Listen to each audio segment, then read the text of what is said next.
Honourable Ponnambalam, you can continue with your speech. I haven't started, madam. How many minutes do I have? 10 minutes? Yeah, you have 10 minutes. Thank you.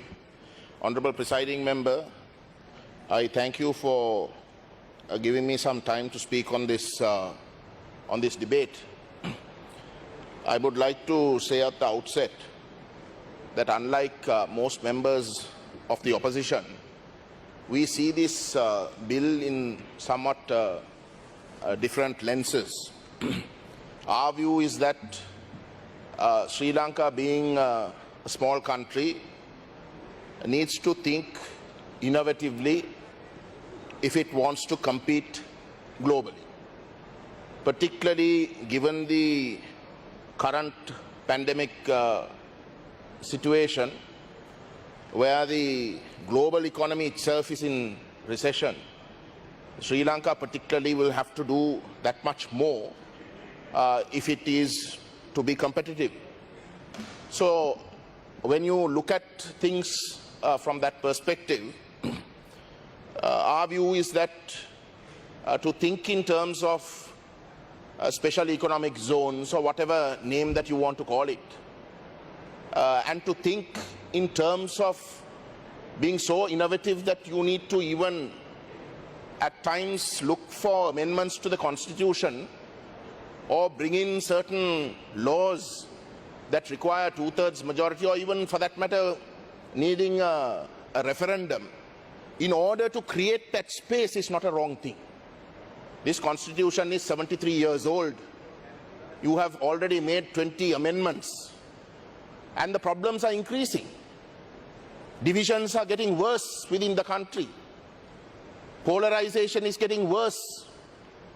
This is a defunct constitution. Our position is that this constitution is currently kept alive purely on emotional grounds, purely on ethnic grounds.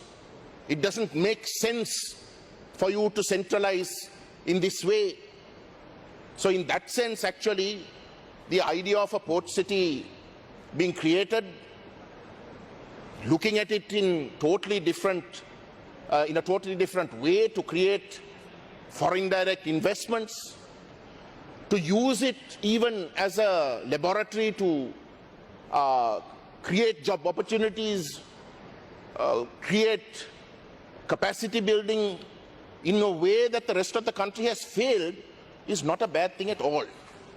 So our opposition to this bill, and we are opposing this bill, our opposition to this bill has nothing to do with the fact that if this bill was actually intended to generate an economic growth with that as the primary objective, then quite honestly, I don't think there is anything wrong. We are a party, Honourable Presiding Member, that has stated for quite some time that this unitary constitution is defunct. It is not relevant in today's era. Sovereignty in the sense of the way in which this government talks, or for that matter even the chief opposition, very unfortunately, the chief opposition tries to outbid the government when it talks about sovereignty. But this concept of sovereignty that you want to hug on to is a defunct concept. You can't want to be a part of the global economy and then want to close yourself also from it. So these are issues that have to be thought anew. This constitution itself is something that has to be thought anew. If this country is to compete in an era such as this, then taking drastic measures is something that ought to be welcome. That ought to be welcome. So we are not opposing this bill for the reasons that the government officially state they are bringing this bill for.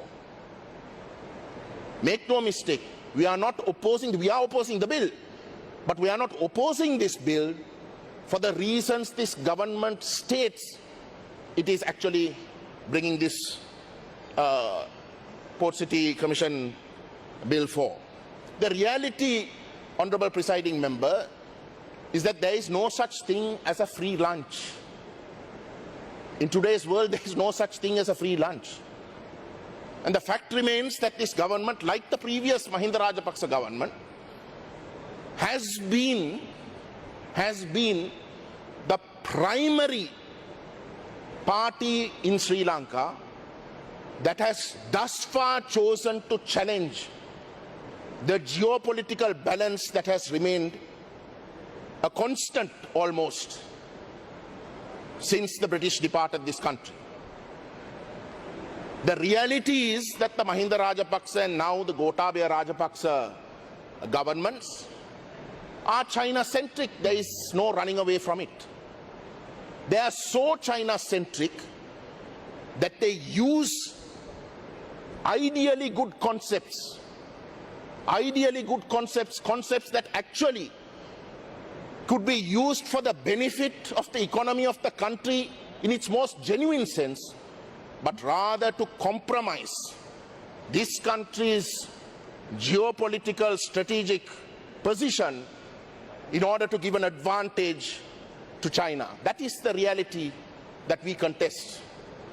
Because the Tamil people, Honorable Presiding Member, when a previous government of the J.R. Jayawardena era chose to go the way of the United States, again there was a geopolitical contestation that took place. That geopolitical contestation took place to a point where our neighboring power, India, chose to support the armed struggle in order to create leverage to prevent Sri Lanka drifting more and more towards the United States. That's the reality.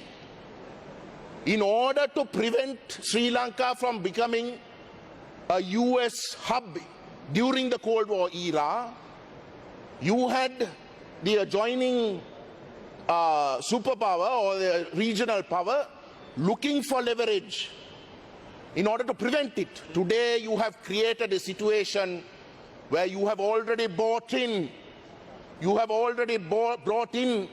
this country a power that is contesting the hegemony of the neighborhood, a power that is choosing to challenge the current geopolitical balance that has existed in this region. That is what you're doing, and that we oppose. Because more than anyone else in this island, it is the Tamil nation that has suffered the most by your geopolitical extravaganzas. We don't want that to happen again. We don't want to be a party to that. Honourable Member, you have 2 more And it is minutes. for that reason that we oppose this bill. May I also say this, Honourable Presiding Member, and here's the tragedy. Here's the racism. Here's the communalism that most majority members of this House are reeking of. In the height of the peace process, when the LTT controlled areas under the ceasefire agreement, in order to facilitate talks, there was a concept of the ISGA that was offered, an interim self-governing authority that was offered. The governments concerned were prepared to consider federalism on paper. And it was in that background that the LTT offered the ISGA as a proposal. But you rejected it. As an interim measure itself, you rejected it. You chose to destroy, you chose to commit genocide in order to prevent the Tamil people in some way from getting some sentiment of self-governance.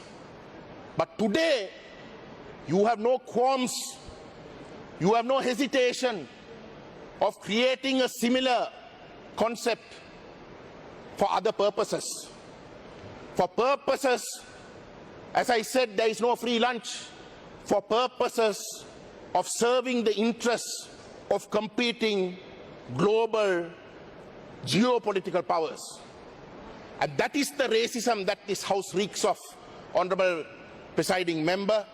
And it is on that basis and it is in that same spirit that we reject this bill. And we hope that the Sinhalese people will realize, Honourable Member, please wind up. the irony and the tragedy in what is happening today. Thank you.